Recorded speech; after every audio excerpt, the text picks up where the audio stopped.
May 1st, Labour Day, the one day of the year when every Italian government is expected to stand with workers. And on that day, in 2026, Giorgia Meloni walked to the podium at Palazzo Chigi and made an announcement. Almost €1 billion in employment incentives, a fair wage guarantee, youth bonuses, women's bonuses, South of Italy bonuses. We believe this is the best way to thank the Italians who contribute every day with their work to make our nation great, she said. It sounded like a gift. Within hours, Italy's most powerful union leader stood in front of a microphone and said something very different. Workers won't get a single euro. This is the story of the Labour Day decree that divided Italy, and the number at its centre that Meloni did not mention at her press conference. To understand what happened, you need to know one thing about Italian Labour Day politics. Every year, Meloni's government approves a decreto lavoro on May 1st. It is a tradition, a symbolic gesture, a way of saying, on the workers' holiday, we are thinking of workers. This year, the decree allocated €934 million. That is a significant sum, comparable to the GDP of a small Italian city. And Meloni presented it clearly. Employers who hire young workers under 35 will receive full social contribution exemptions, up to €500 per worker per month. Employers who hire women in southern Italy's special economic zones will receive up to €800 per worker per month. The fair wage clause means that these incentives are only available to employers who pay wages aligned with Italy's major collective contracts. No pirate contracts, no underpayment, no access to the money. It sounds reasonable. But Maurizio Landini, Secretary General of CGIL, Italy's largest and most powerful trade union, looked at the same decree and saw something completely different. He saw who gets the money, not workers, employers. In this decree, the €960 million they allocated go to businesses. Workers won't get a cent. He said it on national television, clearly, without diplomatic language. A company hires if it needs workers. I find it a bit strange, simply giving money when a company hires. They should be paying and raising workers' wages. They are not doing this. This decree does not give workers a single additional euro. And then he said the line that cut through everything. The government remembers workers on May 1st, and then taxes them for the rest of the year. Now here is the detail that makes this story more complicated than a simple left-right dispute.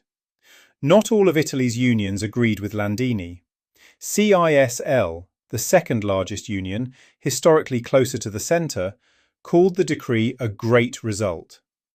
For the first time, there is a legislative intervention that identifies a fair and dignified wage with the contracts of CGIL, CISL and UIL, said Pierpaolo Bombardieri of UIL. CISL's secretary, Daniela Fumarola, went further, calling it a first step toward a social pact to relaunch wages, protections and quality employment. So Italy's union movement is divided. The largest union says the money goes to employers, not workers. The second and third largest say this is progress. Who is right? The answer depends on how you believe employment works. Meloni's logic is supply side. If you make it cheaper to hire, employers will hire more. More hiring means more workers in employment. More workers in employment means more people earning wages. Therefore, money to employers creates benefit for workers. Landini's logic is demand side. Employers hire when they have work, not when they get tax breaks. The structural problem in Italy is not the cost of hiring, it is the level of wages and the quality of contracts. The real numbers support his concern.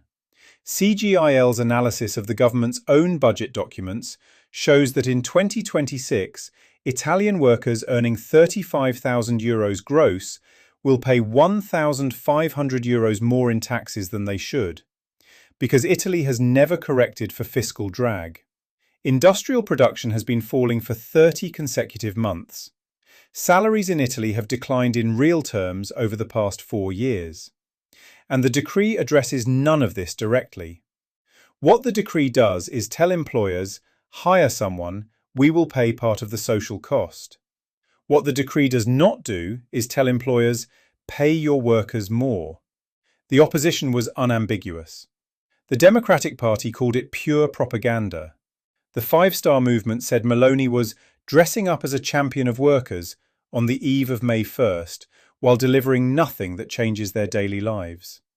Landini added one more detail that nobody in the government responded to. Workplace deaths and injuries are increasing in Italy. 60% of fatal accidents occur in companies working on contracts and subcontracts, where rights are weakest and protections thinnest. The decree contains no measures on workplace safety, not a single clause. On the workers' holiday.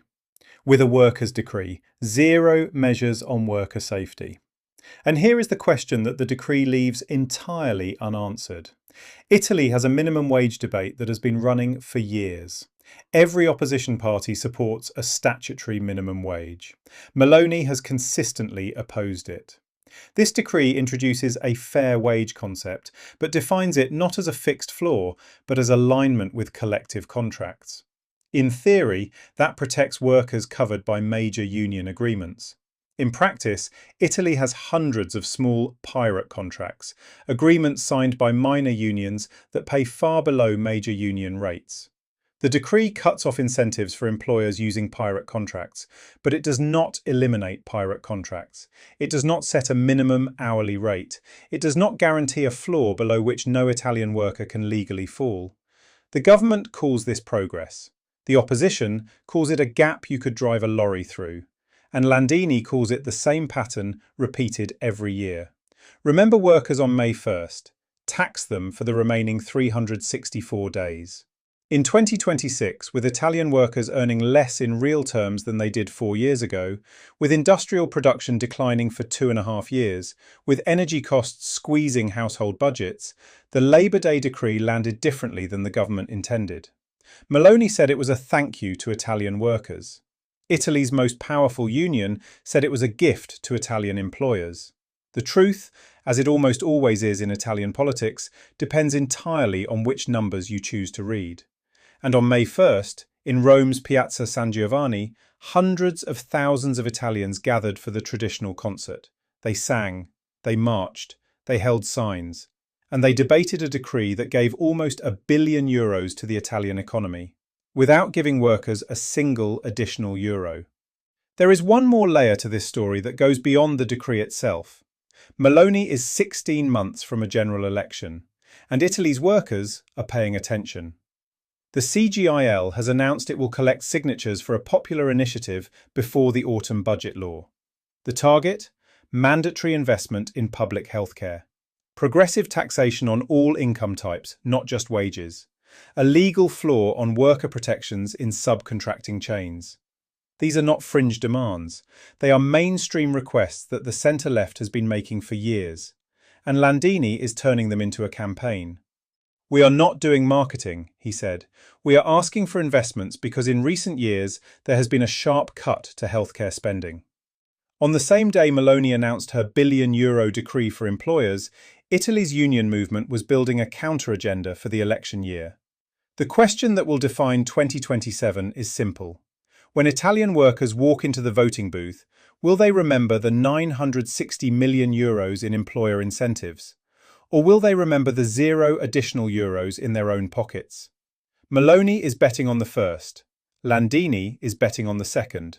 And the concerto in Piazza San Giovanni played until midnight. The file is open, and it will stay open until the 2027 election. Subscribe to The Record Room, because the next file is already open.